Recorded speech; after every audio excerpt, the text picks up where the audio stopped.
Hello বন্ধুরা, কেমন আছো সবাই? দেখো আমরা এখন যাচ্ছি একটু ঘুরতে সবাই মিলে।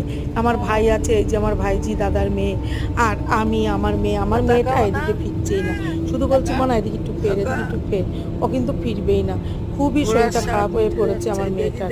আসলে ওরে নিয়ে কি করবো, আমার সোনা ভাইয়েরও একই অবস্থা হয়। তোমরা অনেক ভিডিওতে দেখেছো, যদিও বুঝতে পারছো আমি কি বলতে চাইছি।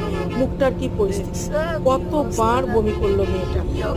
এতবার যদি বমি করে কি করে শরীর ভালো থাকবে?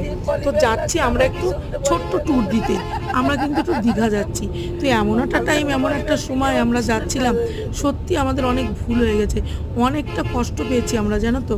আর এই যে এখন এসি বাসে করে আমরা সব যাচ্ছি, তো ঠিক আছে, আমার বমি টমি যদিও হয় না, এসি বাসে করে যাচ্ছি, সবটাই ঠিক আছে, ঠান্ডা আছে, ভালো সব। কিন্তু আমার মেয়েটাই গরমের মধ্যে বাসে ট্যাক্সিতে উঠলেই ও বমি করে। যদি ট্রেন হয় তাহলে ওর আর কথা নেই, ট্রেনে খুবই ভালো যায়। তো আমার ভাই বেশি বমি করে, আমার সোনা ভাই। আজকে আমার ভাই তবু ঈশ্বরের কৃপায় একটু ঠিক আছে, ওর পাপা কোলের মধ্যে নিয়ে ওকে ঘুম করিয়ে রাখে, এটা ওটা বলে বলে, তবু আজকে ভাইটা ঠিক আছে। তাও দুবার করা হয়ে গেছে, আমার মেয়ে 5-6বার বমি করা হয়ে গেছে। তো বলো আমরা কি করে চলাফেরাটা করবো এই মেয়েকে নিয়ে, নাকি নিয়ে?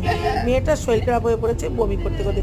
তাই আমাদের ভাইজি আবার হাসছে যে প্লাস্টিক হাতে নিয়ে বমি করেই যাচ্ছে।